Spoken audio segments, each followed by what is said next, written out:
My name is Arca, and what I'm about to tell you is something I've never shared with anyone, not even my closest friends. Some stories are too weird to explain and too scary to remember, but this one won't leave me alone. Maybe, if I write it down, I can finally sleep without hearing that voice again. Last year, I went on a student exchange program to Japan. I was thrilled. I had always wanted to see the cherry blossoms, eat real ramen, and practice my Japanese. The program placed me in a small town called Akasaka, nestled between forested hills and quiet rivers. It was the kind of town that felt untouched by time, charming but eerie in a way you can't quite explain. When I landed, my student dormitory wasn't ready due to some renovation issues. The local coordinator, a kind old man named Mr. Ashida, helped me find a temporary place to stay. He recommended a hotel called Hotel Yamadera. He said it was old but clean and affordable, very peaceful, he added with a tight smile, but then hesitated. Just don't take any room above the third floor, especially not room 313. I laughed, thinking he was joking. Why? I asked. He just shrugged. Some rooms have memories. I assumed he was being dramatic. I mean, come on, it's Japan. Ghost stories are everywhere. I didn't think too much of it. That night, I arrived at Hotel Yamadera. It stood quietly at the edge of town, near the base of a foggy mountain. It was tall and narrow, with an old wooden sign that hung crookedly over the door. The kanji letters were faded and barely readable. Inside, it was even quieter than outside. No music, no sound, just the ticking of an old wall clock and the soft hum of dim lights. The lobby smelled of wood and incense. An old woman in a pale gray kimono sat behind the reception desk. Her face was calm but stern. Her skin wrinkled like parchment, and her eyes, well, let's just say they held secrets. I greeted her politely in Japanese. Konbanwa. Is there a room available for one person? She nodded, her eyes scanning me slowly from head to toe. You're alone? She asked. Double quotes, yes. She opened a thick leather guest book, flipped a few pages, then reached into a drawer and pulled out an old brass key. It had a red tag on it, handwritten, 313. As she handed it to me, she held my hand for just a second longer than necessary and said in a flat tone, "This room is only for guests who don't believe." That sentence echoed in my head. I smiled awkwardly, thinking it was just a weird hotel catchphrase. Maybe they were going for a haunted vibe as part of the hotel's theme. I nodded, thanked her, and took the old elevator up to the third floor. The moment the doors opened, a cold gust of air hit me. Not the kind of cold you get from air conditioning. This was a deeper cold, like it came from inside the walls. The hallway was dimly lit by yellow bulbs hanging from old wires. The carpet was worn out and dusty, and the walls had strange marks like scratches or stains that someone tried to paint over. Room 313 was at the far end of the corridor. I stood in front of it for a while. The door looked no different from the others except for one thing. There were no signs of wear on the doorknob.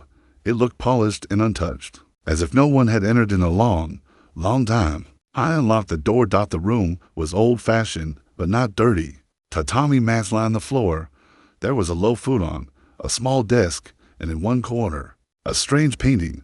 It showed a woman in a white kimono standing by a lake, her hair covering her face. The painting was crooked, and no matter where I stood, it felt like her blurred eyes were following me.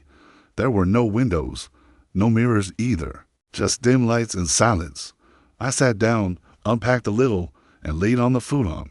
I was tired from the flight and fell asleep almost immediately, but then, sometime in the middle of the night, I woke up. At first, I didn't know why. Then I noticed that the air in the room had changed. It was thicker, like it was filled with smoke or fog. My chest felt heavy, and every breath was a struggle. And then I heard it, a whisper, very soft, barely audible. Do you believe now? I sat up slowly. In the corner of the room, right below the painting, there was a figure, a woman, kneeling. Her head was bowed, hair hanging down like curtains. She didn't move, but I knew she wasn't part of the room earlier. Who are you? I asked, but my voice cracked. She lifted her head. Her face was not right. The skin was pale gray. Her eyes were completely white, glowing faintly, and her smile was torn open far wider than any human mouth should be.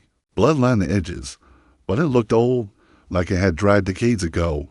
She didn't blink. Then she stood up slowly, step by step, and started walking toward me. I tried to scream, but no sound came out. I tried to move, but my body was frozen. She stopped just beside me, her face just inches from mine. "Don't leave me in that room," she whispered. And just like that, I blacked out. I woke up the next morning on the floor, heart pounding, clothes soaked in sweat, the painting in the corner torn in half. The tatami mats near the desk had long black hair tangled in them. I ran downstairs. The same old woman was at the desk, sipping tea like nothing happened. "Excuse me," I said. "Last night, something happened in room 313. She looked confused. "Room 313. She repeated. "Yes, that's the room you gave me." She tilted her head. "But dear, room 313 has been sealed since 1978. We don't give that room to guests, ever." I pulled out my key, but it had changed. It now said 112. I stood there in shock. My voice trembled. "I swear I stayed in 313. The woman looked at me for a long time, then said softly, "Some rooms choose their guests." I packed up and left immediately, but that wasn't the end. Every night since, I wake up at 13 a.m. No matter what I do, and every time, I hear that same whisper. "Do you believe now?" It's been months. I've moved, burned sage, even seen a priest, but nothing helps. Last week, I read a Reddit thread about haunted hotels in Japan. One comment caught my eye. "Don't sleep in room 313 at Hotel Yamadera. My cousin disappeared there." Another replied, "There's no room 313 on the blueprints, but it shows up sometimes." Now, I know, I wasn't supposed to survive that night, but I did, and she's not done with me yet. So if you're reading this and ever find yourself in Japan, and someone offers you a room with an old brass key labeled 313, don't take it. Don't unlock the door, because once you enter, you're already hers.